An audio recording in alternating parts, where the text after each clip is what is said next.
चलो बेटा, last class में है ना हम लोगों ने बॉन्ड एंगल के बारे में डिस्कशन कर लिया था और एक एक्जिस्टेंस नॉन एक्जिस्टेंस का क्वेश्चन था वो आपको समझा दिया था, जिसमें PH5 वाला जो पॉइंट था वो हम लोगों ने डिस्कस कर लिया था कि NH3 सॉरी PCl5 एग्जिस्ट करता है लेकिन PH5 एग्जिस्ट नहीं करता। इस तरह के केसेस देख लिए थे।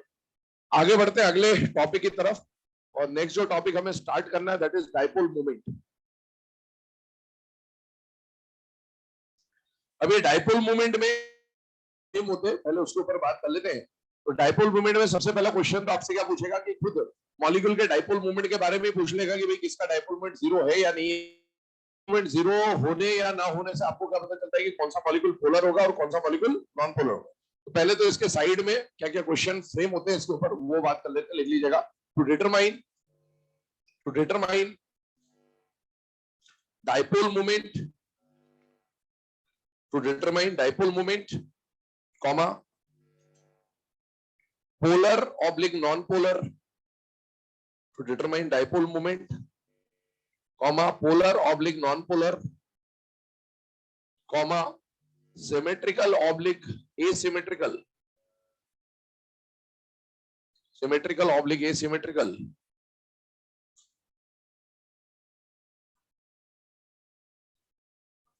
symmetrical oblique asymmetrical, comma ionic character in covalent molecules, ionic character in covalent molecules in diatomic as well as polyatomic species, in diatomic as well as polyatomic species, in diatomic as well as polyatomic species। मतलब जो भी diatomic या polyatomic species होते हैं उनमें किसका इस तरह का क्वेश्चन, या उनमें से कौन पोलर है कौन नॉन पोलर, इस तरह का क्वेश्चन, या एक क्वेश्चन यहाँ पर पूछ लिया जाता है कौन सिमेट्रिकल होगा और कौन एसिमेट्रिकल होगा। एग्जाम में इस तरह क्वेश्चन नहीं आता लेकिन यहाँ पूछ लेते हैं, उस पर भी डिस्कशन कर लेंगे। अब देखिए डाइपोल मोमेंट के बेसिक्स की अगर हम लोग बात करें तो आप ये जानते हैं कि जब कोई कोवलेंट बॉन्ड बन रहा होता है तो कोवलेंट बॉन्ड में जो इलेक्ट्रॉन डेंसिटी होती है वो अगर दोनों में से किसी एक का इलेक्ट्रोनेगेटिविटी ज्यादा है तो इलेक्ट्रॉन डेंसिटी सपोज बी की इलेक्ट्रोनेगेटिविटी ज्यादा है तो बी की तरफ शिफ्ट हो जाता है। तो हम लोग इस तरह से एक एरो रिप्रेजेंट करते हैं जिस एरो को क्या बोला जाता है बेटा, टेल्ड एरो बोला जाता है, ठीक है ना। और ये जो टेल्ड एरो होता है इसमें डायरेक्शन हमेशा किधर से किधर होती है, low electronegative atom to high electronegative atom, है ना। तो ये सब कुछ बातें हैं जो बेसिक्स है, पहले ये डिस्कस कर लेते हैं फिर आगे बात करेंगे। लिखवा देता हूँ पॉइंट, पहले लिखते जाएगा, फर्स्ट पॉइंट बना के लिखिएगा, दो चार पॉइंट्स है इसके बारे में। It is a vector quantity, dipole moment जो है ये एक वेक्टर क्वांटिटी होता है, इसमें डायरेक्शन का इंपॉर्टेंस रहेगा मैग्नीट्यूड के साथ साथ। It is a vector quantity. Second point लिखेंगे, it is represented by tailed arrow, it is represented by tailed arrow, it is represented by tailed arrow whose direction is from less electronegative atom to high electronegative atom, whose direction is from less electronegative atom to high electronegative atom, whose direction is from less electronegative atom to high electronegative atom। अगला point लिखें उसके बारे में, its SI unit is debye, its SI unit is debye, its SI unit is debye, and one debye is equal to 3.33 into 10 to the power minus 30 coulomb metre, ठीक है। ये value आपको याद रखनी है, ये एनसीईआरटी में मेंशन्ड वैल्यू है, तो कभी भी डायरेक्टली क्वेश्चन आ सकता है इसके ऊपर कि 1 debye कितने कूलम मीटर के इक्वल होता है ना। तो अब देख सकते हैं वैसे वैल्यू में सब कुछ 3333 आपको दिख रहा है, आप आसानी से याद रख सकते हैं। 3.3 into 10 to the power minus बस 33 मत कर देना, 10 to the power minus 30 है ना, इतना ध्यान रखना। तो 3 से थोड़ा सा याद करना इजी हो जाएगा।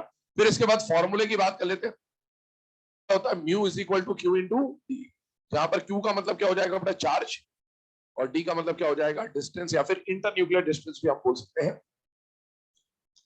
It's formula is mu is equal to Q into D, mu is equal to Q into D, जहां पर क्यू का मतलब चार्ज और डी का मतलब क्या हो जाएगा बेटा डिस्टेंस,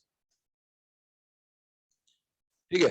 अब ये सारी बातें लिखने के बाद एक लास्ट पॉइंट और आता है, जैसे अभी हमने टेल्ड एरो की बात करी कि अगर कोई बॉन्ड पेयर है तो बॉन्ड पेयर में हमेशा टेल्ड एरो का जो डायरेक्शन होगा वो लेस इलेक्ट्रोनेगेटिव से मोर इलेक्ट्रोनेगेटिव की तरफ होगा। लेकिन सपोज कभी लोन पेयर आ जाता है, जैसे अमोनिया है, तो यहाँ पर लोन पेयर आ गया। तो लोन पेयर के केस में डायरेक्शन हमेशा from central atom towards the lone pair होता है, मतलब आउटवर्ड्स होता है। तो एक लास्ट पॉइंट और लिख ले, in case of lone pair, in case of lone pair, in case of lone pair, the direction of tailed arrow, in case of lone pair, the direction of tailed arrow is from central atom towards the lone pair, is from central atom towards the lone pair.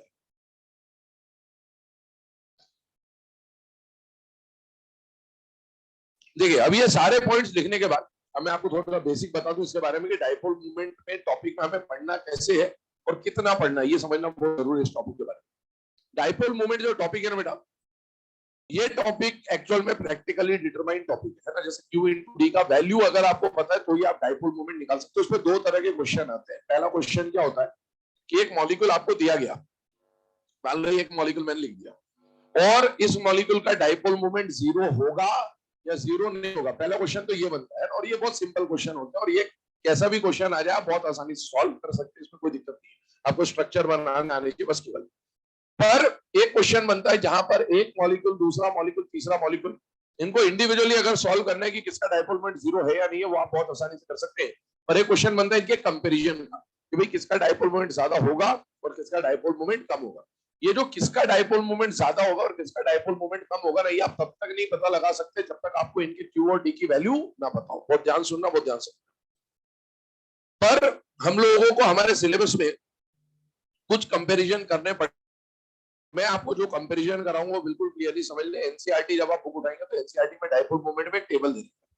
उस table में limited 8-10 example है, उनकी value दे रखी है NCERT ने और उन्हीं values के आसपास, मतलब जैसे मान लो उसने NH3 दिया तो NH3 से मिलता जुलता PH3 तो हम वो डिस्कस कर लेंगे। उसने HF दिया है तो HF से मिलता जुलता HCl HBr है, वो डिस्कस कर लेंगे। तो हम वही डिस्कस करेंगे जो एनसीईआरटी ने टेबल में दे रखा है और उससे मिलते जुलते कुछ मॉलिक्यूल्स हम लोग डिस्कस करेंगे। उसके बाहर का कोई मॉलिक्यूल आ जाए तो उसके लिए डाइपोल मोमेंट कैलकुलेट कर पाने की उम्मीद मुझसे मत रखना कि मैं करवा के बता दूंगा आपको, पहले बता रहा हूँ क्लियरली, है ना।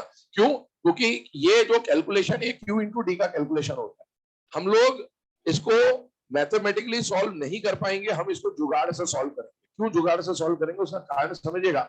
आपको जैसे मान लो बोला कि भाई HF है और HCl है, HF है HCl है, तो इस पे डेल्टा प्लस आएगा, इस पे डेल्टा माइनस आएगा, ये हमें पता है। HCl में भी इसके ऊपर डेल्टा प्लस आएगा, इस पे डेल्टा माइनस आएगा, ये हमें पता है। पर ये भी हम लोग जानते हैं कि इस पे डेल्टा प्लस और डेल्टा माइनस ज्यादा आएगा और इस पे डेल्टा प्लस और डेल्टा माइनस कंपैरेटिवली कम आएगा। हमें ये पता है कि इसकी बॉन्ड लेंथ कुछ ना कुछ होगी, मान लिया इसका बॉन्ड लेंथ कुछ ना कुछ होगा, उसका डिस्टेंस D2 मान लिया। और हम ये भी जानते हैं कि D1 के मुकाबले D2 ज्यादा होगा क्योंकि शेल नंबर ज्यादा है। लेकिन इसकी एग्जैक्ट वैल्यू कितने कूलम होगी हमें नहीं पता, और इसकी एग्जैक्ट वैल्यू कितने कूलम होगी वो हमें नहीं पता। तो हमें एग्जैक्ट Q का वैल्यू नहीं पता है। और ऐसे ही हमें ये तो पता है कि इसमें से ये बड़ा है, लेकिन एग्जैक्टली दोनों के D का मैग्नीट्यूड क्या है वो हम नहीं जानते, नहीं आपको अभी एग्जाम में दिया भी नहीं जाएगा। और जब तक आपके पास Q और D का प्रिसाइज वैल्यू नहीं है तब तक आप म्यू कैलकुलेट नहीं कर सकते। तो इसीलिए हम केवल उन्हीं मॉलिक्यूल्स के म्यू के बारे में डिस्कशन करेंगे जो हमारे सिलेबस में, उनके ऊपर हम लोग जुगाड़ लगा के सॉल्व कर रहे होंगे। और जुगाड़ क्या होगा वो भी समझ लीजिए। ये कॉन्सेप्ट जुगाड़ हम लोग जो यूज करेंगे वो होगा mu directly proportional to delta EN। हम लोग ये जुगाड़ क्यों यूज करेंगे? क्योंकि जो हम लोग बात कर रहे होंगे उनके जब ऑर्डर देखे गए तो Q और D में से जो डोमिनेटिंग फैक्टर मिला है, जो डोमिनेटिंग ज्यादातर केसेस में मिलेगा, वो क्या मिलेगा? चार्ज। ऐसा नहीं कि डिस्टेंस से इफेक्ट नहीं होता, डिस्टेंस से भी इफेक्ट होता है, लेकिन Q केसेस में जिसका Q ज्यादा मिल रहा होता है उसी का डाइपोल मोमेंट क्या होता है? ज्यादा। मतलब this is the dominating factor. तो अगर हमें चार्ज निकालना है तो चार्ज के लिए कौन सा कॉन्सेप्ट काम में आएगा? Delta EN। क्योंकि जिसका डेल्टा EN ज्यादा होगा उस पर पोलैरिटी ज्यादा आएगी, और पोलैरिटी ज्यादा आने का मतलब है चार्ज डेवलपमेंट वहां पर क्या हो रहा होगा? ज्यादा। तो हम इससे सॉल्व करेंगे। लेकिन ये कॉन्सेप्ट है या जुगाड़ है? जुगाड़। ये कई जगह पे फेल होगा। हम बोलेंगे कि ये जहां नहीं लग रहा वहां मैं एक्सेप्शन लिखाऊंगा आपको, लेकिन वो कायदे से कोई एक्सेप्शन नहीं है। कायदे से तो जो आपको लिखाया जाएगा वो तो Q into D का वैल्यू होगा, लेकिन हाँ डेल्टा EN से वो फिट नहीं बैठ रहा होगा तो हम उसको क्या बोल रहे होंगे? एक्सेप्शन। ठीक है, तो ये अपने को क्लियर होना चाहिए कि हम यहाँ पर जुगाड़ लगा के सॉल्व कर रहे होंगे। दूसरी बात, डाइपोल मूवमेंट का जब क्वेश्चन आएगा तो आपको सबसे पहले क्या करना है, आपको सबसे पहले ये चेक करना है कि जो क्वेश्चन में आपको मॉलिक्यूल या स्पीशीज दिया है वो डायटोमिक है या वो पॉलीएटॉमिक है। क्यों आपको हमेशा पहले डायटोमिक और पॉलीएटॉमिक चेक करना है? क्योंकि डायटोमिक में डाइपोल मूवमेंट को सॉल्व करने का पैटर्न अलग होता है और पॉलीएटॉमिक में डाइपोल मूवमेंट को सॉल्व करने का पैटर्न अलग होता है। क्यों पैटर्न अलग होता है उसका कहानी समझ लीजिएगा। डायटोमिक में दो ही एटम होंगे।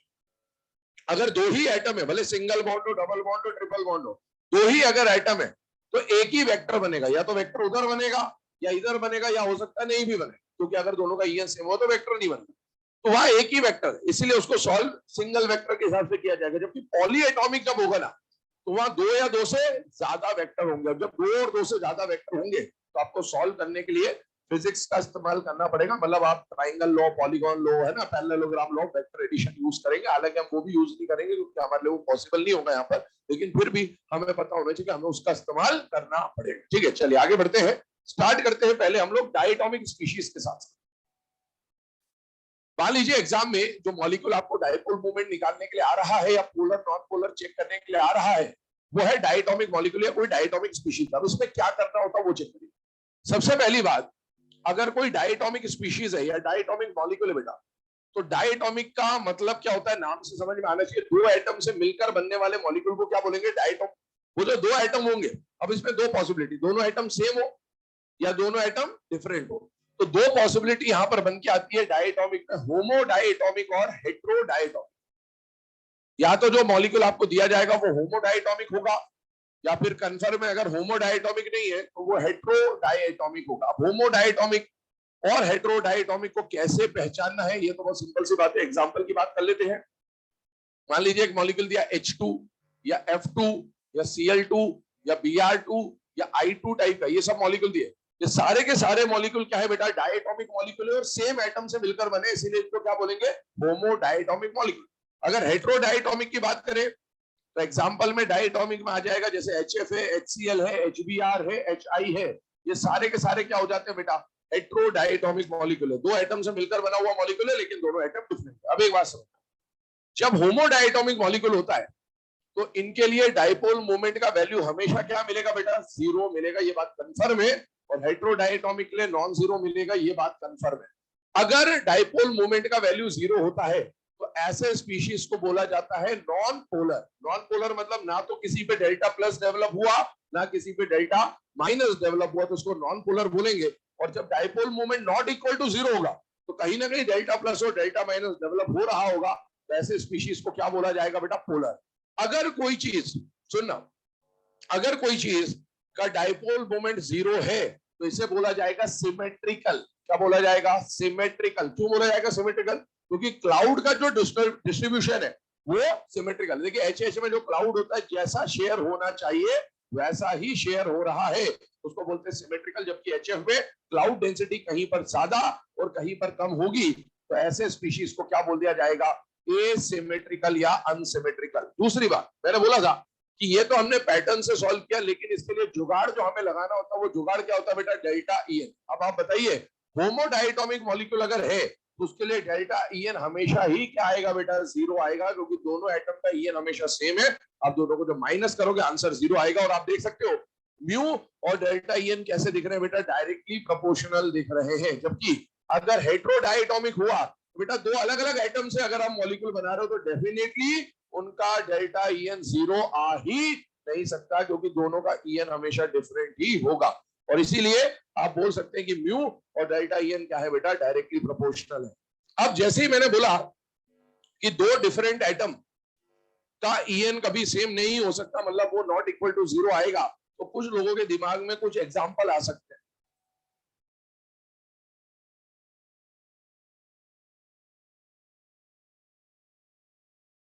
तो अभी भी मैं यही बोलूंगा कि कभी हो ही नहीं सकता ऐसा।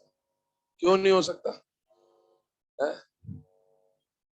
नहीं, EN सेम भी मान लो तुम, तो भी नहीं हो सकता।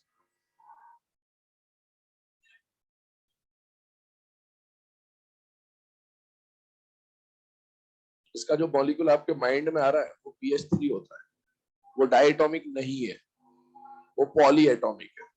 इनके भी जो मॉलिक्यूल आप सोच रहे हो वो डायटोमिक नहीं है। तो डायटोमिक जब भी आएगा, डायटोमिक में जो दो एटम होते हैं उनका ईएन कभी सेम होता ही नहीं है, और इसीलिए वहां पर आपको delta EN not equal to zero ही मिलेगा। ये बात कंफर्म है, भले आपके दिमाग में आ रहे हो तो आपको ये क्लियर होना चाहिए कि इनका जो मॉलिक्यूल बनेगा वो डायटोमिक नहीं होगा। तो डायटोमिक के लिए ये बात हमेशा वैलिड है। अब इसको हम लोगों को अगर कंपेरिजन करना है, ध्यान सुनना, comparison of dipole moment, comparison of mu. देखिए पहला क्वेश्चन तो मैंने आपको बोला कि यही क्वेश्चन पूछे कौन सा मॉलिक्यूल का डाइपोल मोमेंट जीरो है और किसका नॉट इक्वल टू जीरो। इसको लॉजिकली एक बार समझा दे रहा हूं आपको, ध्यान से देख लेना, क्योंकि इसमें आप समझ सकते हैं लॉजिकली, तो मैं बता भी दे रहा हूं आपको। जैसे मान लीजिए एक मॉलिक्यूल दिया HH और एक मॉलिक्यूल दिया HF, एक होमोडायटोमिक है, हेटेरोडायटोमिक। अब आपको एक बात बताइए, इसमें जो चार्ज की मैं बात कर रहा हूं, क्या इस पे कोई डेल्टा प्लस या डेल्टा माइनस डेवलप होगा या नहीं होगा? बेटा नहीं होगा। चार्ज की वैल्यू यहां पर क्या आ गई? जीरो। यहां पर अगर बॉन्ड बना है तो कुछ ना कुछ बॉन्ड लेंथ जरूर होगी, मुझे नहीं पता वैल्यू क्या है, लेकिन हाँ बॉन्ड लेंथ होगी जरूर। यहां पर आइए, क्या यहां पर हेटेरोडायटोमिक में कुछ ना कुछ चार्ज डेवलप होगा या नहीं होगा? बेटा होगा। उस चार्ज का कुछ ना कुछ वैल्यू होगा, मुझे नहीं पता वैल्यू क्या, बट वैल्यू होगी, पॉजिटिव वैल्यू होगी कुछ ना कुछ। और जो डिस्टेंस है वो भी कुछ ना कुछ होगा, मतलब वो जीरो नहीं है, वो जीरो नहीं है। म्यू का फॉर्मूला क्या है? Q into D. म्यू का फॉर्मूला क्या है? Q into D.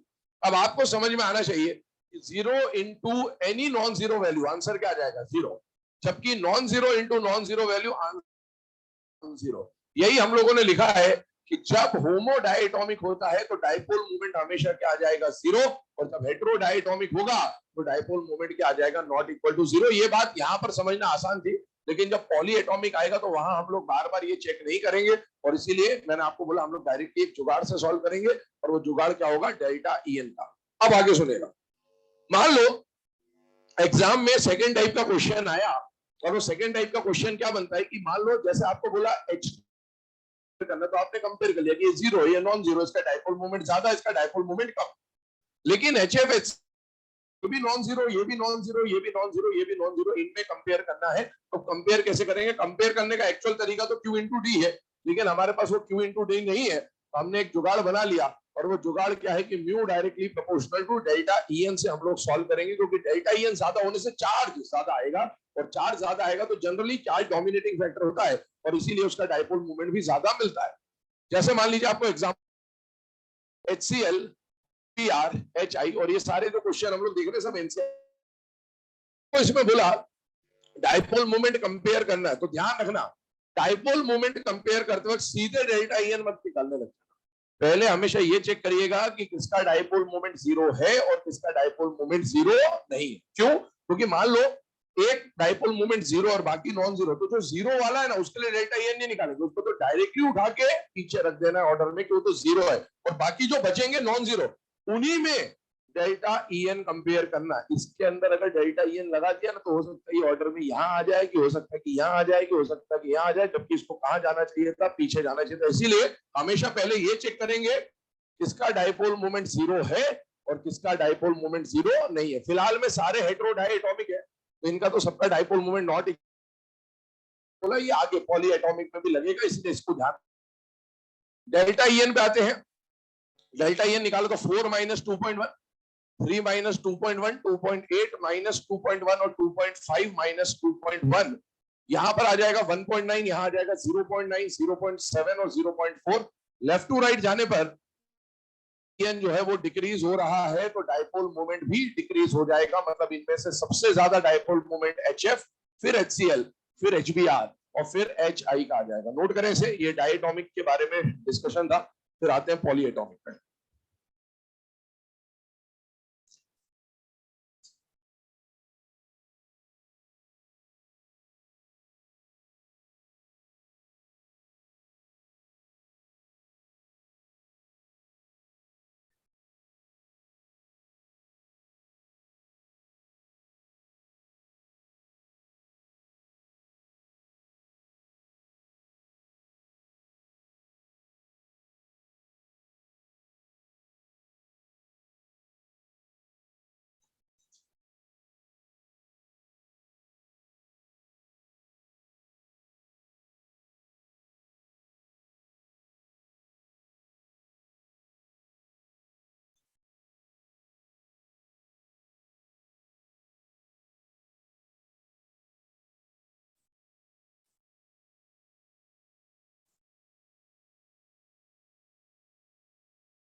चलो बेटा ना, ये डायटोमिक के केसेस को लिखने के बाद आगे बढ़ जाते हैं। अब हम लोग इसके क्वेश्चन को मैं डिस्कस कर दे रहा हूं, फिर आगे बढ़ते हैं। ठीक है, क्वेश्चन में लिखिएगा, which of the following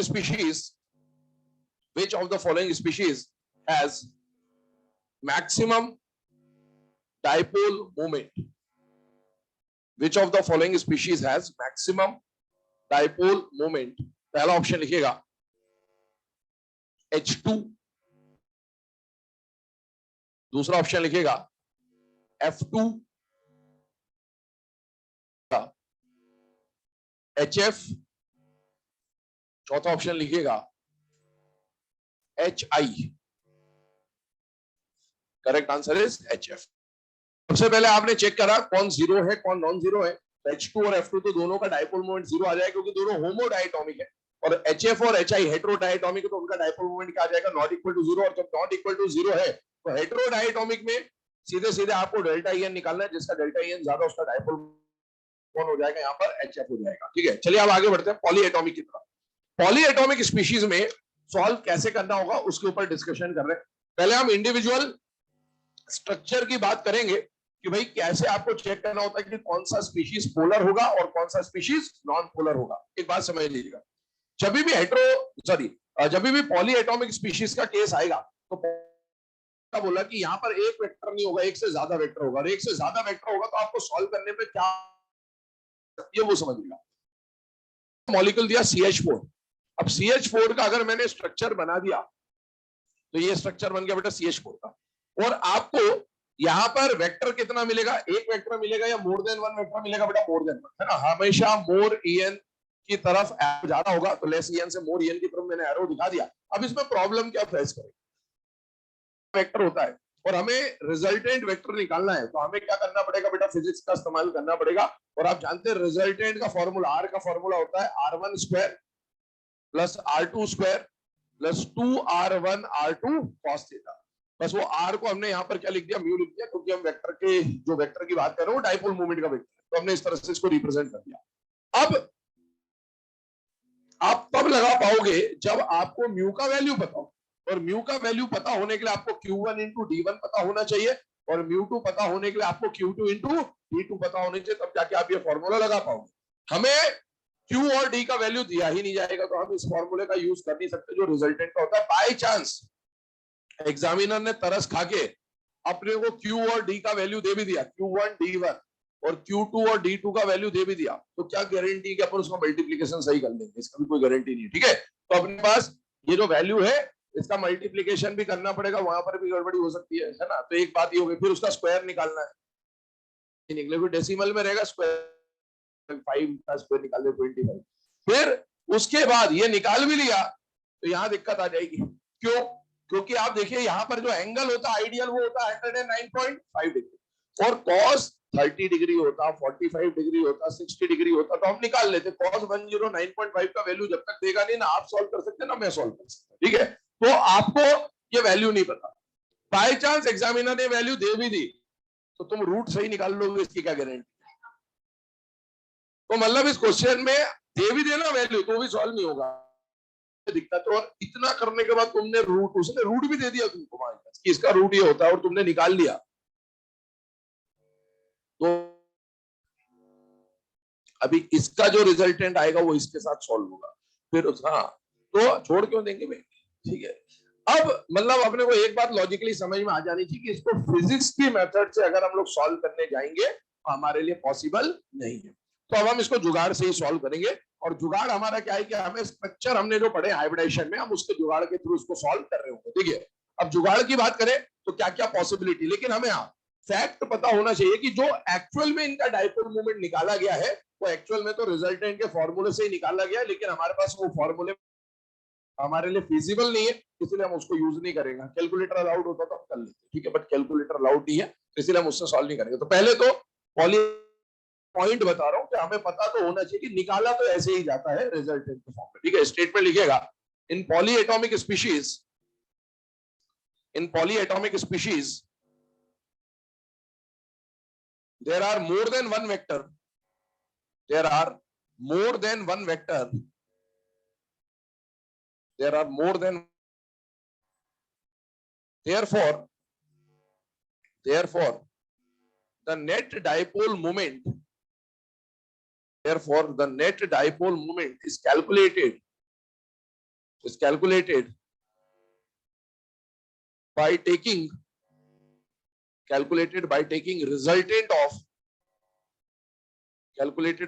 resultant of all the individual vectors.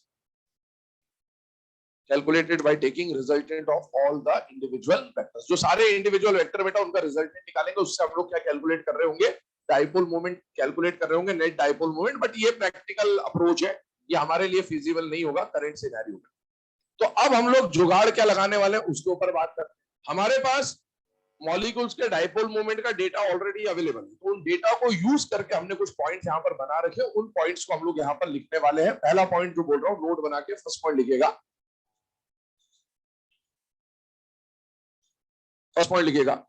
For any hybridisation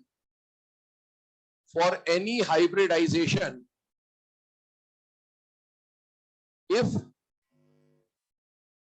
number of lone pair on central atom, for any hybridization number of lone pair on central atom equal to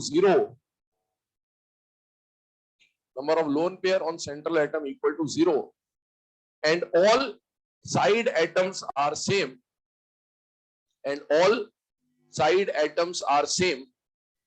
then mu equal to 0,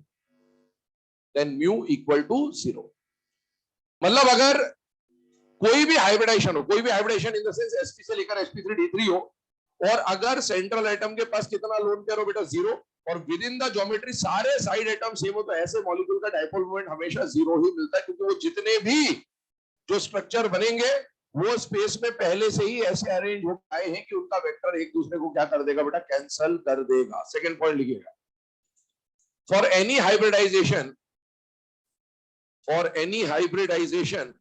if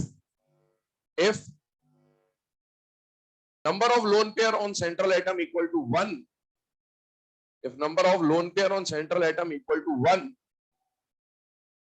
and या बस इतना ही लिखे, if number of lone pair on central atom equal to 1, then mu not equal to 0,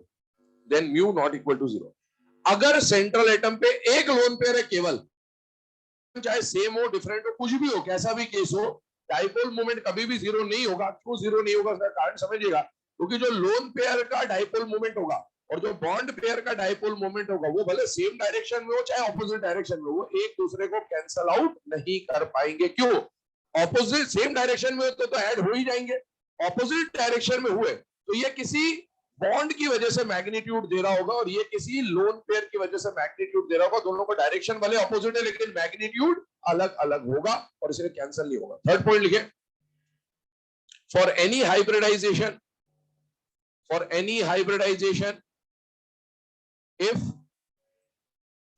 if number of lone pair equal to 2 or more, for any hybridization if number of lone pair equal to 2 or more, then check the dipole moment,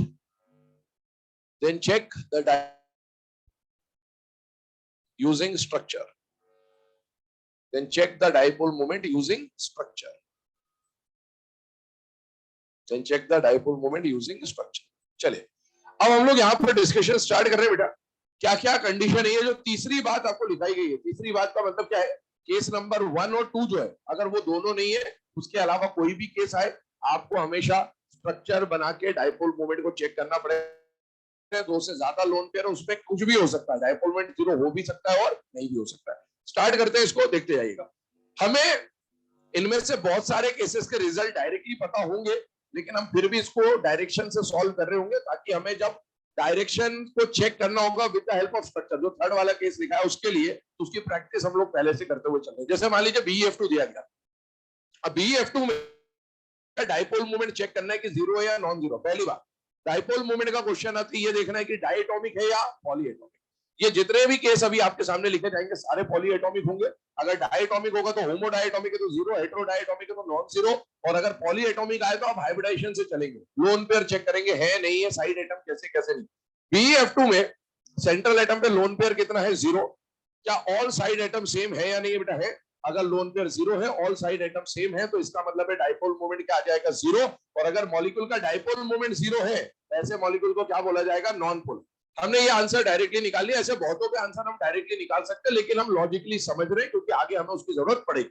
आइए beryllium fluorine की बात करें बेटा। इस bond में क्या vector का direction fluorine की तरफ होगा या नहीं होगा? होगा। लेस ईएन से मोर ईएन। और इस बॉन्ड में भी वेक्टर का डायरेक्शन फ्लोरीन की तरफ होगा।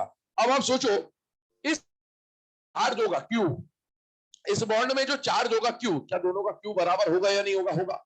इस बॉन्ड की बॉन्ड लेंथ और इस बॉन्ड की बॉन्ड लेंथ भी क्या होगी? बराबर। तो इसका क्यू इंटू डी का जो वैल्यू है वही इसका क्यू इंटू डी का वैल्यू है। मतलब इसका जो म्यू आ रहा है और इसका जो म्यू आ रहा है, दोनों का म्यू बराबर है। अगर दोनों का डाइपोल मोमेंट का मैग्नीट्यूड बराबर है और डायरेक्शन ऑपोजिट है, तो क्या दो इक्वल एंड ऑपोजिट वेक्टर एक दूसरे को कैंसिल कर देंगे बेटा? यस। और इसलिए ये कैंसिल होकर नेट डाइपोल मोमेंट क्या दे रहा है? जीरो। मॉलिक्यूल कैसा है? Non polar. लेकिन बॉन्ड कैसा है? पोलर। यहां पर एक बात मैं ऐड कर दे रहा हूं, individual beryllium fluorine bonds are polar. अब आपसे एग्जाम में कई बार ये पोलर नॉन पोलर का जब क्वेश्चन पूछता है तो उसमें मॉलिक्यूल के बदले बॉन्ड पूछ लेता है, तो बस ध्यान से पढ़ना, क्योंकि यहां पर मॉलिक्यूल नॉन पोलर लेकिन बॉन्ड कैसा बेटा? पोलर।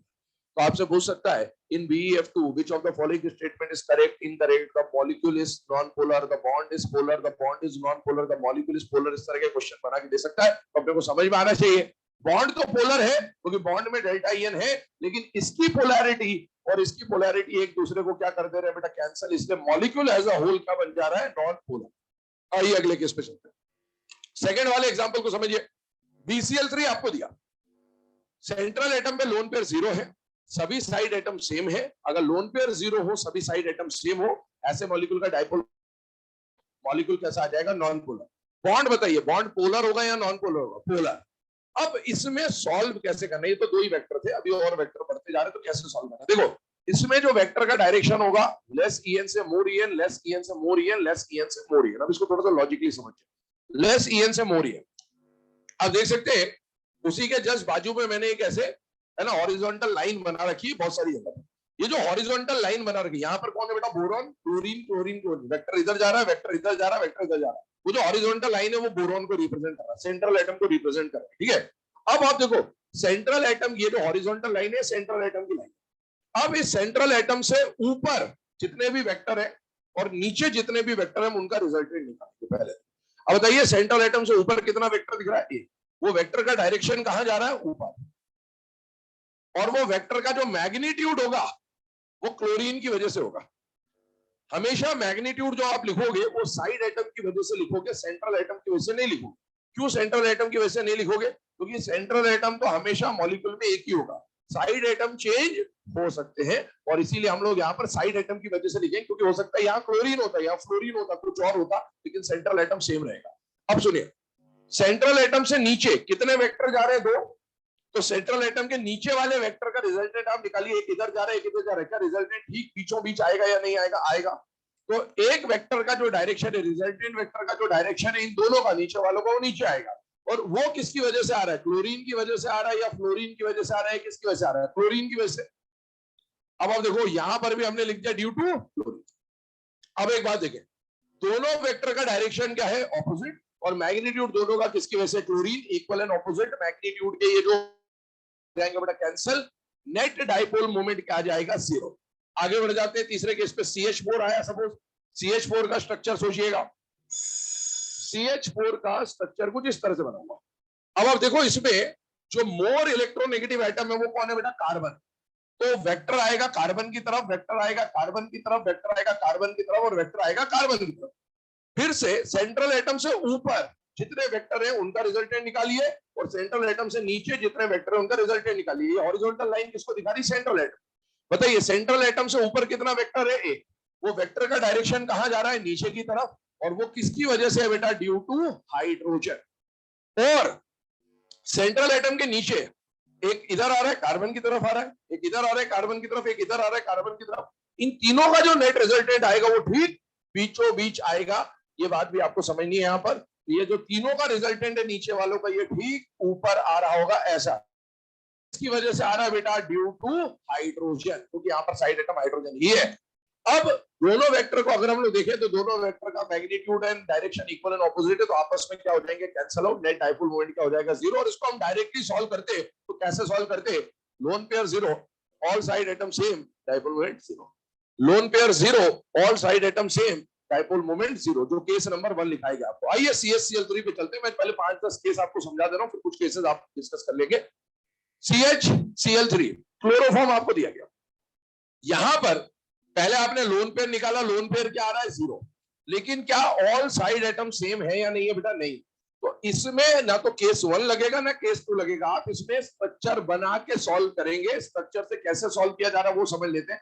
हाइड्रोजन और कार्बन में मोर इलेक्ट्रोनेगेटिव कार्बन, और कार्बन और क्लोरीन में मोर इलेक्ट्रोनेगेटिव कौन है बेटा, क्लोरीन। अब आपको लॉजिकली समझ में आना चाहिए, सेंट्रल एटम से ऊपर एक ही वेक्टर है, वो वेक्टर कहां जा रहा है बेटा, नीचे की तरफ, और उसका मैग्नीट्यूड किसकी वजह से है, हाइड्रोजन की वजह से। और जो नीचे 3 वेक्टर है उन तीनों का रिजल्टेंट आप समझिए कहां आएगा, बीचों बीच आएगा, नीचे की तरफ जाएगा। और ये जो आएगा ये किसकी वजह से आएगा, ड्यू टू क्लोरीन।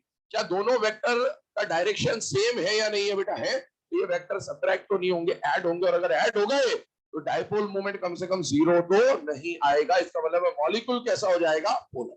अभी ये मैंने कुछ 4 केस आपको बताया, सुनना मेरी बात। तो पहले मैं कुछ क्वेश्चन आपको ऐसे ही है ना ओरली फ्रेम करके बता दे रहा हूं, सुन लेना, आंसर देना। Option 1, option 2, option 3, option 4। Which of the following molecule is polar? Fourth option. Which of the following molecule is non-polar? 1, 2 and 3, तीनों। Which of the in which of the following bond in which of the following molecule bond is polar but molecule is non-polar? Bond is polar but molecule is non-polar. First, second and third. First, second and third. In which of the following molecule bond is polar and molecule is also polar? 4. In which of the following molecule bond is non-polar and molecule is also non-polar? कोई भी नहीं है। ठीक है, तो इस तरह के क्वेश्चन आपको फ्रेम करके दिया जा सकता है, पोलर नॉन पोलर करके। तीसरी बात यहां पर समझिएगा, आगे जाकर आपने वैसे ऑर्गेनिक पढ़ लिया तो वहां पर, और आपने फिजिकल भी पढ़ लिया तो आपने एक कॉन्सेप्ट सुना होगा सॉल्युबिलिटी का, like dissolves like. Polar polar में डिसॉल्व होता है, नॉन पोलर नॉन। आगे जाके हमें इनऑर्गेनिक में भी सॉल्युबिलिटी पढ़ रहे होंगे। तो जब भी सॉल्युबिलिटी की बात होगी, वहां पर जब हम बोलेंगे कि सॉल्यूट पोलर है या सॉल्वेंट पोलर है, तो कौन पोलर होगा और कौन नॉन पोलर होगा, वो हमेशा किससे डिसाइड होगा, डाइपोल मोमेंट से। इससे पहले भी जो आपने पढ़े हुए पोलर नॉन पोलर, अगर आपको अभी तक ये समझ नहीं आता है कि कौन सा सॉल्यूट पोलर है, कौन सा सॉल्वेंट पोलर था या नॉन पोलर था, तो आपको कुछ नहीं करना होता है। आपको पोलर नॉन पोलर पहचानने के लिए स्ट्रक्चर बनाना और डाइपोल मोमेंट चेक करना है। जिसका डाइपोल मोमेंट जीरो आ गया, अगर वो सॉल्यूट है तो नॉन पोलर सॉल्यूट होगा, अगर वो सॉल्वेंट है तो नॉन पोलर सॉल्वेंट होगा। और अगर किसी का डाइपोल मोमेंट नॉन जीरो आ रहा है, जैसे क्लोरोफॉर्म आप पढ़ते हो ऑर्गेनिक में, chloroform is a polar solvent, तो जिसका डाइपोल मोमेंट नॉट जीरो है वो सॉल्यूट है तो पोलर सॉल्यूट, और अगर सॉल्वेंट की तरह काम कर रहा है तो non polar sorry polar solvent हो जाएगा। चलिए आइए कुछ और केसेस पे बात।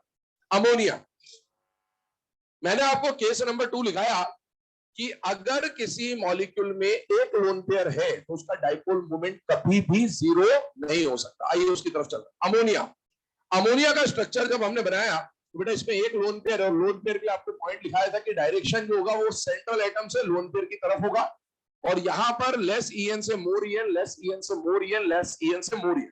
वेक्टर का अगर हम लोग रिजल्टेंट दिखाएं तो बेटा सेंट्रल एटम से ऊपर एक ही वेक्टर है, और उसका जो रिजल्टेंट या मैग्नीट्यूड आ रहा होगा वो आ रहा होगा ड्यू टू लोन पेयर, और इन तीनों वेक्टर का रिजल्टेंट जो है वो ऊपर जाएगा ड्यू टू हाइड्रोजन। दोनों का डायरेक्शन सेम है, एड अप हो जाएंगे तो डाइपोल मोमेंट जीरो नहीं होगा, और सॉल्वेंट या सॉल्यूट जो भी है मॉलिक्यूल वो कैसा आ जाएगा, पोलर। आप जानते हैं ammonia is a polar solvent, लेके चलते हैं हम लोग। वाटर अगर आप ले रहे हैं तो वाटर का स्ट्रक्चर टेट्राहेड्रल बना हुआ है, from central atom towards the lone pair, from central atom towards the lone pair, less En से मोर En की तरफ। अब इसको आप देखिए, दोनों वाटर के जो OH वाले बॉन्ड है इनका वेक्टर कहां जा रहा है बेटा, रिजल्टेंट दोनों का लगभग इस डायरेक्शन में होगा, और इसका रिजल्टेंट भी लगभग इस डायरेक्शन में होगा। मतलब दोनों क्या हो जाएंगे बेटा, एड अप हो जाएंगे। तो एड अप होने का मतलब है कम से कम जीरो तो नहीं होगा, और इसीलिए मॉलिक्यूल हम जानते हैं water is a polar solvent की तरह, या यूनिवर्सल सॉल्वेंट भी आगे यूज करेंगे। XeF4। अब देखो, क्या ये 6 वाले मॉलिक्यूल में 2 लोन पेयर थे या नहीं थे बेटा? थे। केस नंबर 3 जो आपको लिखाया है नोट में, उसमें लिखाया था कि अगर 2 या 2 से ज्यादा लोन पेयर आ जाए तो आपको हमेशा स्ट्रक्चर बना के चेक करना होगा, क्योंकि कई बार ऐसे केस में डायपोल मोमेंट नॉन जीरो भी आता है, और कई बार 2 लोन पेयर के केस में डायपोल मोमेंट जीरो भी आ रहा होगा, जैसे XeF4। यहां पर जब आप डायपोल मोमेंट की बात करें बेटा, इसका प्लेनर, और ये दोनों फ्लोरीन जो बना रहा हूं मैं डायगोनली ऑपोजिट है, तो ये एक दूसरे के वेक्टर को क्या कर देंगे? कैंसिल। इसी तरीके से ये और ये एक दूसरे को कैंसिल कर देंगे, और दोनों lone pair equal and opposite है, कैंसिल आउट हो जाएगा। तो इस केस में डायपोल मोमेंट कितना आ जाएगा? जीरो। मतलब 2 लोन पेयर होने पर जरूरी नहीं है कि पोलर आए या नॉन पोलर आए, वो स्ट्रक्चर डिसाइड करेगा कि whether the molecule will be polar और नॉन पोलर। इसके बाद आ जाते हैं PCl5 की तरफ।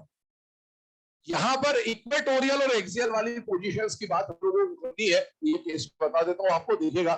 PCl5 में यहां पर पहले डायरेक्टली सॉल्व करें अगर हम, तो लोन पेयर जीरो है, सभी साइड एटम सेम है। अगर लोन पेयर जीरो हो, सभी साइड एटम सेम हो, तो ऐसे मॉलिक्यूल का डायपोल मोमेंट क्या आ जाएगा? Zero. Loan pair zero, all side atom same. Loan pair zero, all side atom same. Loan pair zero, all side atom same. एक लोन पेयर है नॉन जीरो, एक लोन पेयर है non zero. ये direct result हम लोग लिख सकते हैं, लेकिन सॉल्व इसको तरीके से करें अगर, आप देखें क्या होने वाला है। ये जो तीनों क्लोरीन है इक्वेटोरियल वाले, ध्यान से सुनना, तीनों इक्वेटोरियल वाले, अप्रोच इसमें हमेशा ऐसे ही रहेगा।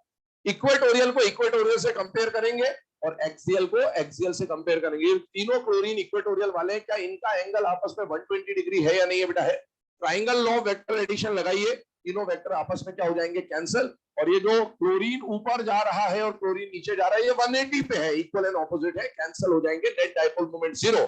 सिमिलरली अगर हम यहां पर बात करें SF6 में, तो बेटा ये जो 4 फ्लोरीन अभी मैंने दिखाए ब्लैक कलर से, ये और ये 180 पे है, ये और ये 180 पे है, ये कैंसिल हो गए। और जो फ्लोरीन ऊपर है और जो फ्लोरीन नीचे है, इनका भी वेक्टर 180 पे इक्वल एंड ऑपोजिट है, कैंसिल हो जाएगा, डायपोल मोमेंट आ जाएगा जीरो। IF7 पे आइए। IF7 में ये जो ब्लैक कलर के 5 फ्लोरीन दिखाए गए, इक्वेटोरियल इक्वेटोरियल वाले को कंपेयर कर रहा हूं। पांचों जो इक्वेटोरियल वाले फ्लोरीन है, उनका एंगल आपस में कितना है बेटा? 72 72 72। Polygon law of vector addition बोलता है अगर सबके एंगल बराबर है और मैग्नीट्यूड सेम है, इसका मतलब ये आपस में जाके क्या हो जाएंगे बेटा? कैंसिल हो जाएंगे। इन पांचों का रिजल्टेंट जीरो हो जाएगा, और ये fluorine equal and opposite 180 degree पे, ये भी कैंसिल हो जाएगा, तो नेट डायपोल मोमेंट का मिल जाएगा जीरो। अब इसके आगे के जो केसेस हैं फटाफट आप लोग सॉल्व कर ले, फिर आगे बढ़ते हैं। इसमें एक बेंट रूल का भी केस हमें देखना है, वो भी देखते हैं। 5 मिनट।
चले बेटा ना, अब ये जो बचे हुए केसेस हैं इसको डिस्कस कर ले रहे हैं वन बाय वन।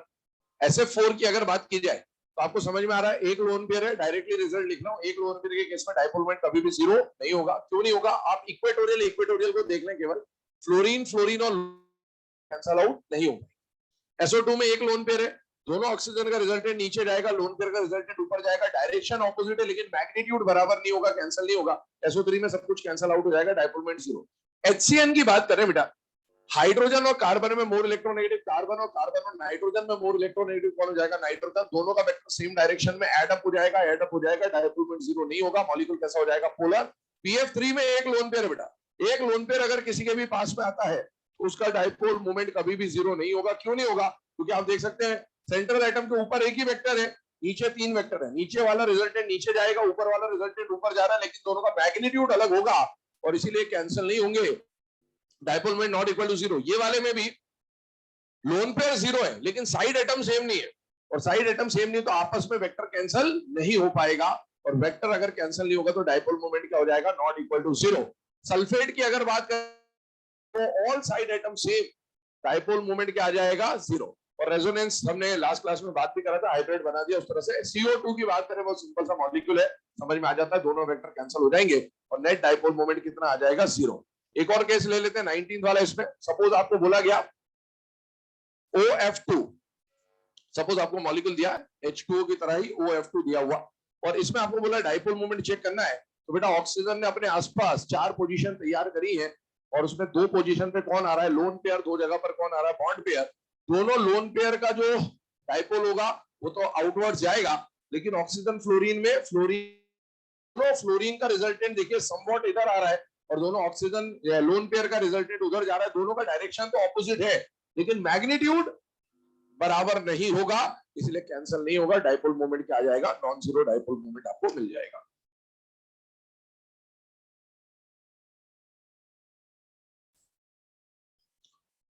ये PCl5 और IF7 वाले जो केस थे उनमें चाहे तो आपको अगर लिखना हो बाद में समझने के लिए तो आप उसमें लिख लेना ना, इक्वेटोरियल इक्वेटोरियल आपस में कैंसिल हो जाएंगे और एक्सियल आपस में कैंसिल हो जाएंगे। सॉल्व करने का तरीका यही रहेगा, PCl5 IF7 दोनों के केस में sp3d sp3d3, जहां इक्वेटोरियल और एक्सियल पोजीशन थी, हमेशा आप इक्वेटोरियल इक्वेटोरियल को कंपेयर करेंगे, एक्सियल एक्सियल को कंपेयर करेंगे, तो सॉल्व करना थोड़ा सा इजी हो जाएगा। वहां लिख लीजिएगा इक्वेटोरियल इक्वेटोरियल आपस में कैंसिल, एक्सियल एक्सियल आपस में कैंसिल। चले, ये यहां तक केस नोट कर ले, फटाफट आगे बढ़ते हैं बेंट रूल की तरफ।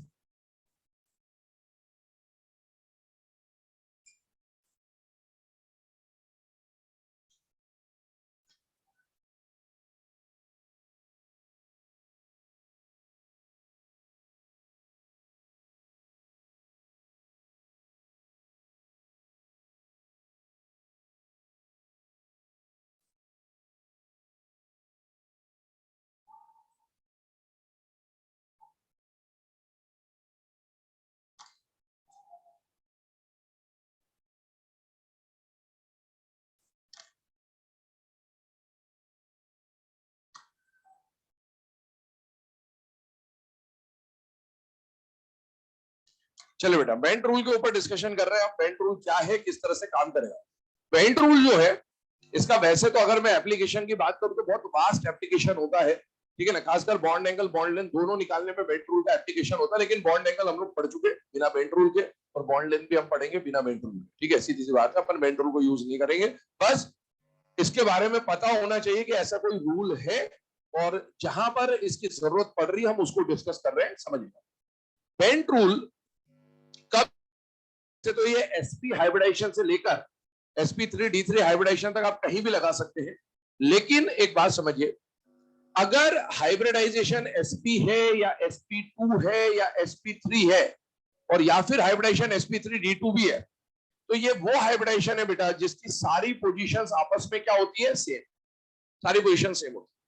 लेकिन अगर sp3d आ जाए और sp3d3 आ जाए तो इनमें पोजीशन अलग अलग होती है, एक्सियल पोजीशन भी होती है और इक्वेटोरियल पोजीशन भी होती है। अब इसीलिए हम लोग इसके लिए बेंट रूल की बात, sp3d3 आपको नहीं पूछेगा एग्जाम में, sp3d का ही क्वेश्चन आएगा और इसलिए हम उसी के बारे में स्पेसिफिकली बात करेंगे। अगर मान लीजिए sp3d हाइब्रिड या sp3d3 भी है, तो बेटा इसमें पोजीशंस अलग अलग है। अगर सारे साइड एटम सेम हो, जैसे PCl5 हमने पढ़ा, या SF6 पढ़ा या IF7 पढ़ा, तो PCl5 और IF7 में सारे साइड एटम सेम थे। तो मुझे क्लोरीन को ही इक्वेटोरियल पे रखना, क्लोरीन को ही एक्सियल पे रखना पड़ेगा, मतलब उसमें मेरे पास कोई चॉइस है ही नहीं। लेकिन आप इन मॉलिक्यूल को देखिए जरा, इन सबका जब हम हाइब्रिडाइजेशन निकालेंगे तो इन सबका हाइब्रिडाइजेशन क्या आएगा, sp3d, पहली बात। तो इनके हाइब्रिडाइजेशन में पोजीशन अलग अलग आने वाली है। दूसरी बात, यहाँ पर साइड एटम सेम है या अलग अलग है, अलग अलग। जब हाइब्रिडाइजेशन के अंदर पोजीशंस भी अलग अलग हो और आने वाले साइड एटम भी अलग अलग हो, तो एटम को कहां रखना होता है, इसमें अपने घर की खेती नहीं चलेगी कि अपने को जहां मर्जी है वहां रख देना, ऐसा नहीं होता। इसमें डिसाइड करना पड़ेगा कौन सा साइड एटम इक्वेटोरियल पे जाएगा और कौन सा साइड एटम एक्सियल पे जाएगा। जब ये क्वेश्चन पहली बार कराते हैं, ध्यान सुनना, जब ये क्वेश्चन पहली बार कराया जाता है किसी को भी, तो इसमें लॉजिकली दिमाग कैसे काम करता है वो समझाता हूं। पहले इक्वेटोरियल पोजीशन होती है, 3 एक्सियल पोजीशन होती है, तो बच्चा क्या देखता है, 3 इक्वेटोरियल पोजीशन है, 3 क्लोरीन, इनको रखो इक्वेटोरियल पे, और 2 एक्सियल पोजीशन है और 2 फ्लोरीन है, रखो इसको एक्सियल पे। ना दिमाग जो काम करता है मैं वो बात बता रहा हूं पहले आपको। यहां पर आया 3, यहां पर 2, 3 इक्वेटोरियल पोजीशन है, 3 फ्लोरीन है, रख दो, 2 एक्सियल है, 2 है, रख दो। ऐसा थोड़ी है कि वहां पर आपने क्लोरीन को एक्सियल पे रख दिया या फ्लोरीन को रख दिया, ऐसा नहीं होता। अपनी मर्जी नहीं चलेगी कि जहां मर्जी आए जिसको रख दिया, क्योंकि यहाँ पर पोजीशन अलग है, इसलिए आपको डिसाइड करना पड़ेगा किसे इक्वेटोरियल पे रखना है, किसे एक्सियल पे रखना है, और वो डिसाइड किससे होगा बेटा, बेंट रूल से। अब बेंट रूल के ऊपर बात करते हैं कि बेंट रूल कहता क्या है। मान लीजिए एक हाइब्रिडाइजेशन लिया हमने sp3d, तो sp3d हाइब्रिडाइजेशन के बारे में मैंने आपको पहले बताया, काम में आ रहे हैं वो कौन कौन से 5 डब्बे होते हैं, s, px, py, pz और dz2। उसमें मैंने आपको बोला था 3 जो इक्वेटोरियल पोजीशन होती है ये xy प्लेन वाली पोजीशन होती है, और ये 3 जो हाइब्रिड ऑर्बिटल बन रहे हैं 3 पोजीशन वाले, ये s, px और py मिलकर बनाते हैं, ये 3 मिलकर 3 हाइब्रिड ऑर्बिटल बनाएंगे और वो तीनों इक्वेटोरियल पोजीशन ऑक्यूपाई करेंगे। और ये जो pz और dz2, देखो ये प्लेन कौन सा बन गया, xy। तो ये जो z और z है ये इस xy प्लेन से कैसे होंगे बेटा, परपेंडिकुलर होंगे। तो pz और dz2 जब मिक्स होते हैं तो ये 2 पोजीशन बना के आते हैं, और वो 2 पोजीशन कहलाती है एक्सियल। और सपोज अगर ये xy प्लेन है तो ये xy प्लेन से ऊपर और नीचे की पोजीशन बना के आते हैं, और जब आप इस डॉट को उठा के इस सेंटर पे रखेंगे तो एग्जैक्टली आपको sp3d हाइब्रिडाइजेशन का ट्राइगोनल बाइपिरामिडल ज्योमेट्री मिल जाएगा। इसका मतलब ये हुआ कि ये जो इक्वेटोरियल पोजीशन है इसको बनाने में क्या s ऑर्बिटल का इस्तेमाल हुआ है या नहीं हुआ है बेटा, हुआ है। तो आप देख सकते हैं कि ये पोजीशन क्योंकि s ऑर्बिटल की मदद से बनी है, इसलिए इन पोजीशन पे s कैरेक्टर होगा, ज्यादा होगा। इनको बनाने के लिए, एक्सियल पोजीशन को बनाने के लिए क्या s ऑर्बिटल का इस्तेमाल हुआ है बेटा, नहीं। मतलब इनके लिए s कैरेक्टर के कंपैरिजन में वहां पर s कैरेक्टर कम होगा। अगर आप एक फैक्टर हम लोग पढ़ते थे en में, en is directly proportional to percentage s character. अगर किसी का s कैरेक्टर ज्यादा है तो उस पोजीशन का en भी ज्यादा होगा, और अगर किसी का s कैरेक्टर कम है तो उस पोजीशन का en भी कम होगा। मतलब हमें यहाँ पर ये बात समझनी है कि इक्वेट में पोजीशन की बात कर रहा हूं, एटम की बात नहीं कर रहा हूं, फिर से बोल रहा हूं, है ना। इक्वेटोरियल पोजीशन का en ज्यादा होता है और axial position less electronegative position होती है। अब बेंट रूल ये बोलता है कि जब साइड एटम अलग अलग है ना, तो जो मोर इलेक्ट्रोनेगेटिव साइड एटम होगा वो लेस इलेक्ट्रोनेगेटिव पोजीशन पे जाएगा, उल्टा होता है। More electronegative atom occupies less electronegative position and less electronegative atom occupies more electronegative position। अब इसमें एक बात ये आती मन में कि सर मोर इलेक्ट्रोनेगेटिव पोजीशन पे लेस इलेक्ट्रोनेगेटिव एटम क्यों जा रहा है, मतलब उल्टा क्यों हो रहा है, ऐसा क्यों नहीं इलेक्ट्रोनेगेटिव पे मोर इलेक्ट्रोनेगेटिव एटम ही चला जाए। तो उसका कारण समझिएगा। मान लो फास्फोरस ने ये पोजीशन तैयार करी 5, जिनमें से ब्लैक कलर वाली पोजीशन आप समझ सकते हैं इक्वेटोरियल है और ब्लू कलर वाली क्या है, एक्स है। फास्फोरस को 5 बॉन्ड बनाने थे, तो उसने अपने 5 वैलेंस शेल के अनपेयर्ड इलेक्ट्रॉन को एक इलेक्ट्रॉन यहां रखा, एक इलेक्ट्रॉन यहां रखा, एक इलेक्ट्रॉन यहां रखा, एक इलेक्ट्रॉन यहां रखा, एक इलेक्ट्रॉन यहां रखा, तैयार बैठा है कि आओ बॉन्ड बनाओ। सिंगल सिंगल अनपेयर्ड इलेक्ट्रॉन है, क्योंकि कोवेलेंट बॉन्ड क्यों बनता है, अनपेयर्ड की पेयरिंग। उसने 5 अनपेयर्ड रख दिए, यहां कोई आएगा, यहां कोई आएगा, आएगा पेयरिंग करेगा, बॉन्ड बनाएगा। क्योंकि ये जो रेड वाली पोजीशन में दिखा रहा हूं ये इक्वेटोरियल पोजीशन है, ध्यान सुनना, और इन पोजीशंस का en क्या है, तो इनका En ज्यादा होने की वजह से ये क्या करेंगे, ये एक्सियल की जो डेंसिटी है उसको भी खींच लेंगे, क्योंकि ये मोर इलेक्ट्रोनेगेटिव है, En ज्यादा होने से इलेक्ट्रॉन खींचेगा। तो ये क्या करने वाला है कि ये यहां की भी इलेक्ट्रॉन डेंसिटी अपने पास खींच लेंगे और यहां की भी इलेक्ट्रॉन डेंसिटी अपने पास खींच लेंगे, मतलब इसके पास नेग्लिजिबल डेंसिटी रहती है। अभी तक साइड एटम नहीं आया, तब की कहानी है ये। अब बाई चांस आपने मोर इलेक्ट्रोनेगेटिव पोजीशन पे मोर इलेक्ट्रोनेगेटिव एटम रख दिया, तो ये जो बची हुई डेंसिटी है ना, ये भी खींच लेगा। और जब ये भी खींच लेगा तो यहां कुछ बचेगा ही नहीं, तो बॉन्ड बनेगा कैसे, पहली बात। इसीलिए उल्टा होता है कि मोर इलेक्ट्रोनेगेटिव पोजीशन पे लेस इलेक्ट्रोनेगेटिव आएगा और लेस इलेक्ट्रोनेगेटिव पोजीशन पे मोर इलेक्ट्रॉन। जैसे ही मोर इलेक्ट्रोनेगेटिव आएगा, ये वापस से डेंसिटी को विड्रॉ करेगा, और डेंसिटी को विड्रॉ करेगा तो यहां पर फिर से डेंसिटी बढ़ जाएगी पहले के मुकाबले, और बॉन्ड की स्ट्रेंथ या मॉलिक्यूल की स्टेबिलिटी बनी रहेगी। अदरवाइज अगर मोर इलेक्ट्रोनेगेटिव पे मोर इलेक्ट्रोनेगेटिव एटम ही आ जाएगा, तो वो जो एक्सियल है वहां पर डेंसिटी क्लाउड बचेगा नहीं, और डेंसिटी क्लाउड बचेगा नहीं तो वो पोजीशन बिल्कुल खत्म हो जाएगी, और इसका मतलब है वो पोजीशन बन ही नहीं पाएगी, और ऐसे केस में मॉलिक्यूल की स्टेबिलिटी खराब हो जाएगी।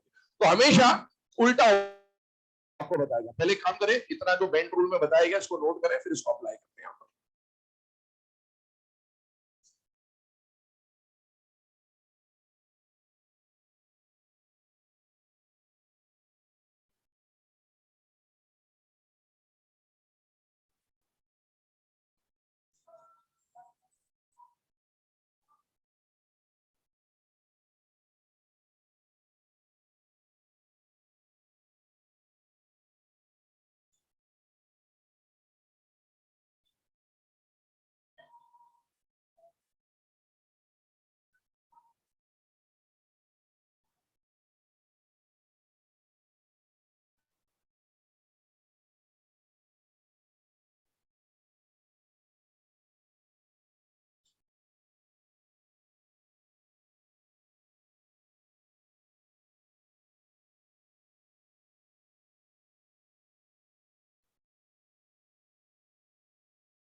चलिए बेटा, बेंट रूल के स्टेटमेंट बोल रहा हूं, लिखते जाइएगा, फर्स्ट पॉइंट बना के लिखिएगा नोट पे।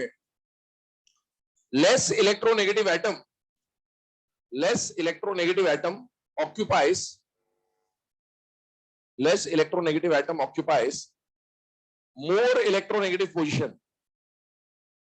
Less electronegative atom occupies more electronegative position, bracket में लिखिएगा इक्वेटोरियल, ब्रैकेट में लिखिएगा इक्वेटोरियल। मोर इलेक्ट्रोनेगेटिव पोजीशन कौन सी बेटा, एस कैरेक्टर वाली, और एस कैरेक्टर किसके काम में आता है, इक्वेटोरियल को बनाने के काम में आता है। अगला पॉइंट लिखे, second point, more electronegative atom, more electronegative atom occupies, more electronegative atom occupies less electronegative position, less electronegative position, bracket में लिखे एक्सियल पोजीशन।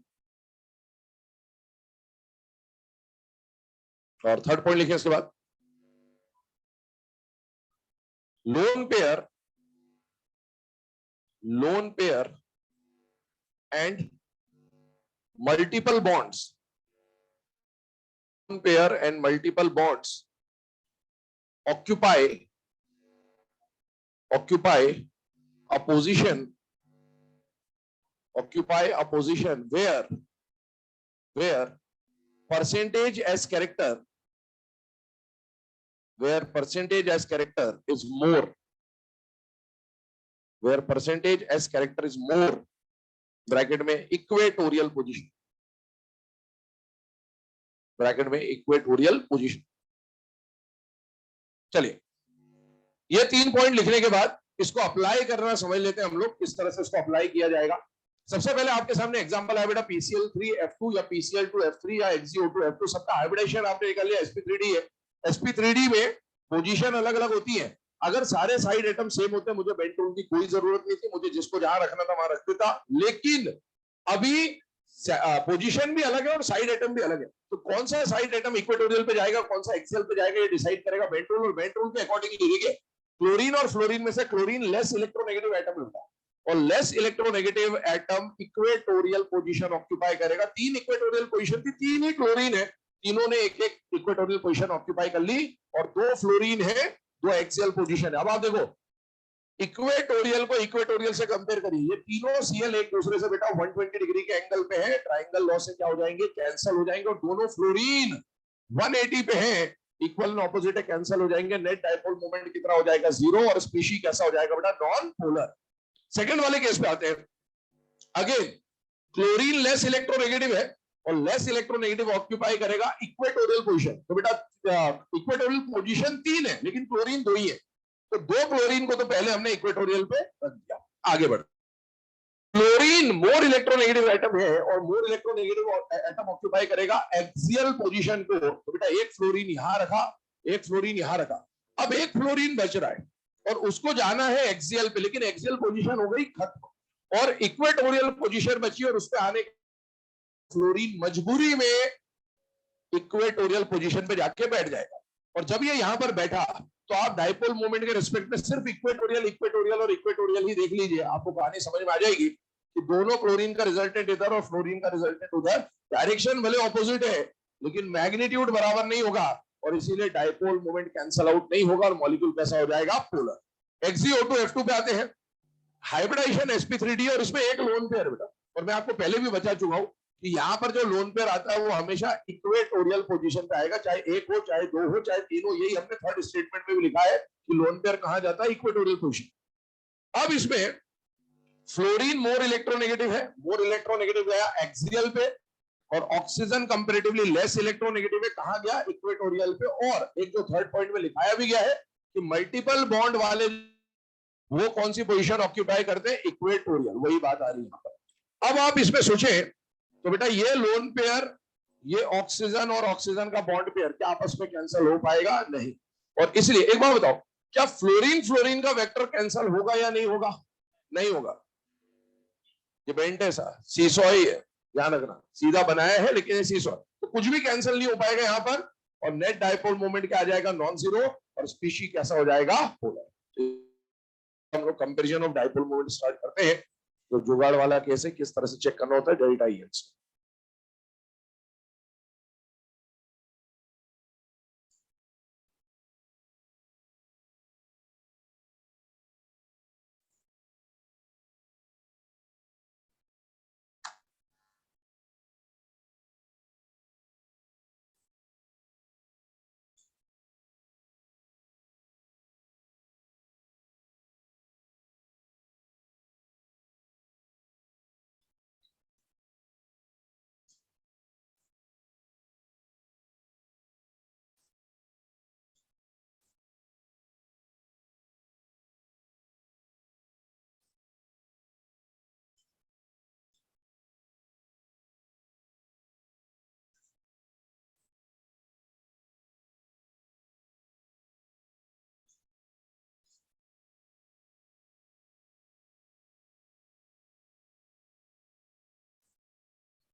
चलो बेटा, है ना, ये लिखने के बाद अब हम लोग बढ़ते हैं comparison of dipole moment. Of dipole moment में हम लोग स्टार्ट कर रहे हैं कुछ पॉइंट्स के साथ। बेसिकली एटॉमिक मॉलिक्यूल में कंपैरिजन करना होता, तो हमने स्टार्टिंग में देखा था mu directly proportional to delta E N, HF, HCl, HBr, HI, जिसका डेल्टा ई एन ज्यादा था उसका डाइपोल मोमेंट क्या था, ज्यादा। लेकिन अभी हम लोग मेनली जो कंपैरिजन करेंगे ये पॉली एटॉमिक में कंपैरिजन कर रहे होंगे। अब पॉली एटॉमिक में कंपैरिजन कैसे करना होगा उसके बारे में 3 पॉइंट आपको लिखा रहा हूं। सबसे पहला पॉइंट तो यही होगा कि आप चेक करेंगे कि डाइपोल मोमेंट जीरो है या नॉन जीरो है। पहला पॉइंट लिखिएगा, check whether mu equal to zero और mu not equal to zero. Check whether mu equal to zero और mu not equal to zero. मतलब पहले तो आपने देखा कि किसका डाइपोल मोमेंट जीरो है और किसका डाइपोल मोमेंट जीरो नहीं है। जिसका डाइपोल मोमेंट नॉन जीरो हुआ सिर्फ उसके लिए, जिसका जीरो हुआ उसको तो ऑर्डर में पीछे रख दो, लेकिन जिसका नॉन, फिर हम जुगाड़ लगाएंगे और जुगाड़ हमारे पास क्या है, डेल्टा ई एन। तो सेकंड फैक्टर लिखेंगे, apply mu directly proportional to delta E N. Apply mu directly proportional to delta E N. Bracket में लिखिएगा for mu not equal to zero species. ये सिर्फ उन्हीं के लिए लगाना है जिनका mu not equal to zero होगा। सबके लिए डेल्टा ई एन नहीं लगता। जिसका जीरो है उसको छोड़ देना है, जिसका नॉन जीरो है उनमें कंपेयर करते हैं डेल्टा ई एन से। और थर्ड पॉइंट लिखिएगा, check direction of individual vectors. Check direction of individual vectors. Check direction of individual vectors. अब एक बात सुन लेना ध्यान से और समझ लेना इस बात को। मैंने आपको पहले से बोला ये जो delta E N D N हम लोग लगा रहे हैं, ये सब क्या है बेटा, जुगाड़ है। कॉन्सेप्ट तो क्या है, क्यू इंटू डी। मैक्सिमम जो हम लोग ऑर्डर बनाएंगे वो डेल्टा ई एन से सॉल्व हो जाएगा। ये जो थर्ड वाला पॉइंट लिखाएगा आपको, check direction for individual vector, ये सिर्फ आप वहां लगाएंगे जहां मैं आपको बोलूंगा। मतलब इसको आपको याद ही रखना, और वो ये वाला केस है, सबसे इंपॉर्टेंट केस यही है, ठीक है। तो बाकी सब में आप सीधे डेल्टा ई एन लगाइए, वहां पर डायरेक्शन का कोई रोल नहीं। वहां पर आप चेक करने की कोशिश भी ना करें, क्योंकि चेक करने की कोशिश करोगे तो आप अननेसेसरी परेशान होंगे। हर जगह डायरेक्शन नहीं लगाना, क्योंकि बाकी सब डेल्टा ई एन से आंसर सही देंगे। जहां डेल्टा आ रहा होगा वहां हम डायरेक्शन पे जा रहे होंगे, और वो लिमिटेड केस है। और ये जो केसेस आपको फिर से बोल दे रहा हूं, ये केसेस आपको वो कराए जा रहे हैं जो एनसीईआरटी के उस टेबल में गिवन है, और उसी से मिलते जुलते जो केस बन सकते हैं उन्हीं के बारे में हम लोग डिस्कशन कर रहे हैं, ठीक है। स्टार्ट करते हैं। सबसे पहले सपोज आपको दिया BF3 PF, अब बोला डाइपोल मोमेंट कंपेयर करिए। सबसे पहले डाइपोल मोमेंट का क्वेश्चन आते ये देखना है कि डायटोमिक है या पॉलीएटॉमिक। ये सारे के सारे क्या है, पॉलीएटॉमिक। पॉलीएटॉमिक में डाइपोल मोमेंट जीरो है या नहीं है, किससे चेक करेंगे, हाइब्रिडाइजेशन, लोन पेयर और साइड एटम से। Lone pair zero, all side atom same. एक लोन पेयर है, एक lone pair, dipole moment not equal to zero.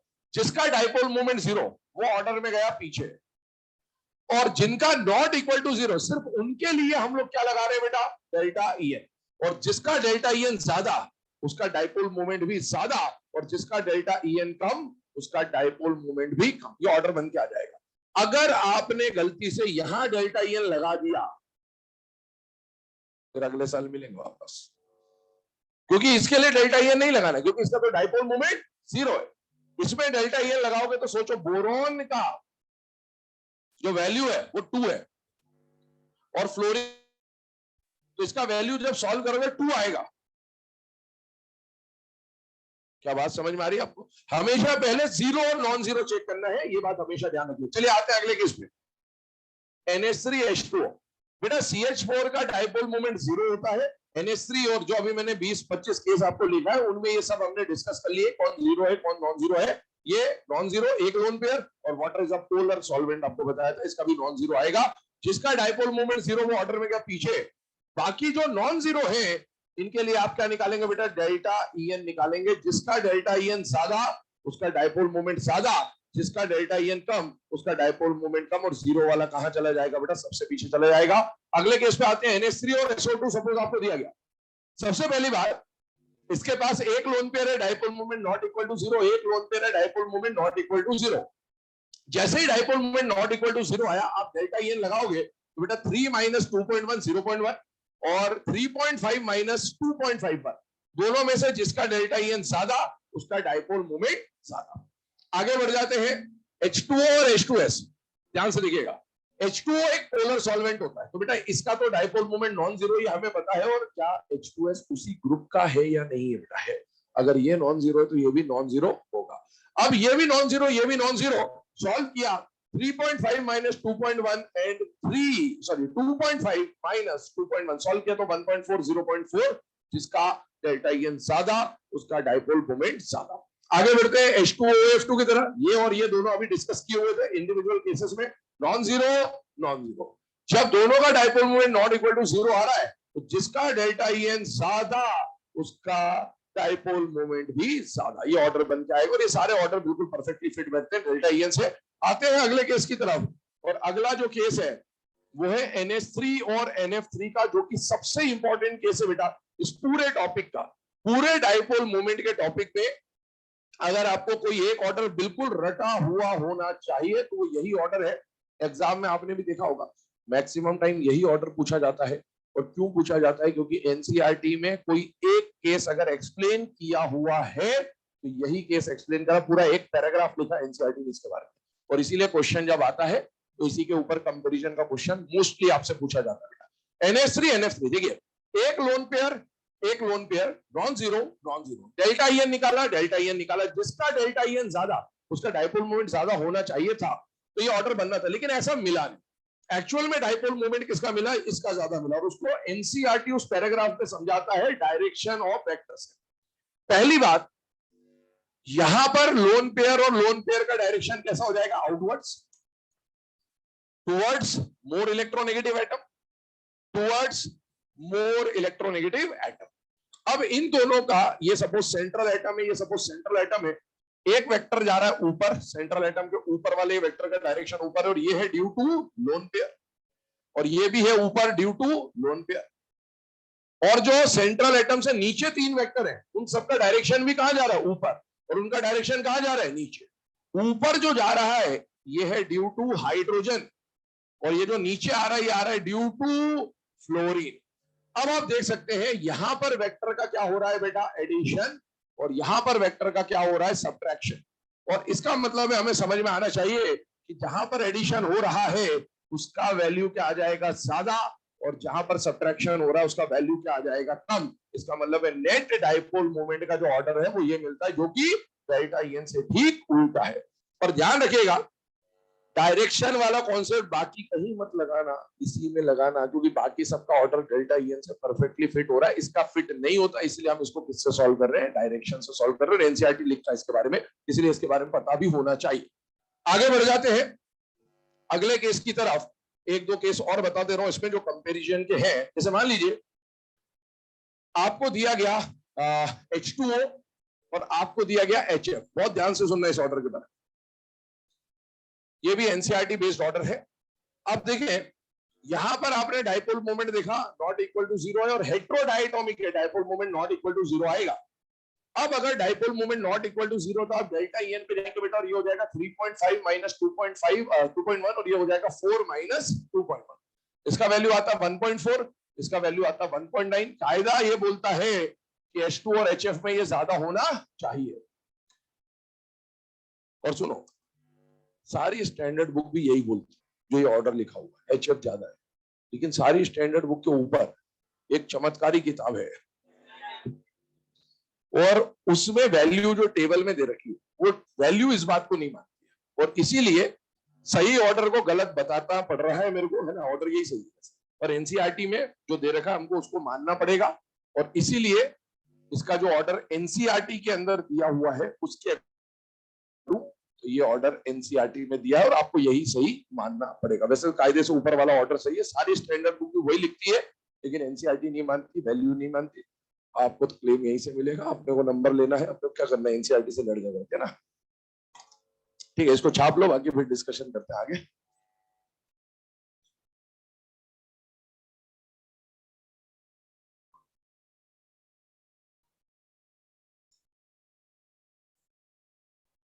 बेटे वेक्टर सिर्फ वही, क्योंकि सब में लगाओगे तो फिर कंफ्यूजन हो जाएगा, है ना? क्योंकि हम लोग जो डेल्टा EN लगा रहे हैं वो भी कोई कॉन्सेप्ट है, बाकी सबका जुगाड़ से जब आंसर आ रहा है तो बाकी सबका जुगाड़ से आंसर लगा दे। उसमें इसलिए लगाया क्योंकि वहां पर आंसर नहीं आ रहा था, और दूसरा एनसीईआरटी उसका रीजन भी वेक्टर का डायरेक्शन देता है, इसलिए आप वहां पर वेक्टर के डायरेक्शन से ही सॉल्व करेंगे। चलो इसको लिख लो 7 तक, इसका आगे 2-3 और केस है वो कल डिस्कस करेंगे। ओके।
हेलो हेलो, जेकेआई सर की क्लास नहीं लगेगी। आप हेलो, जेकेआई सर नहीं आएंगे।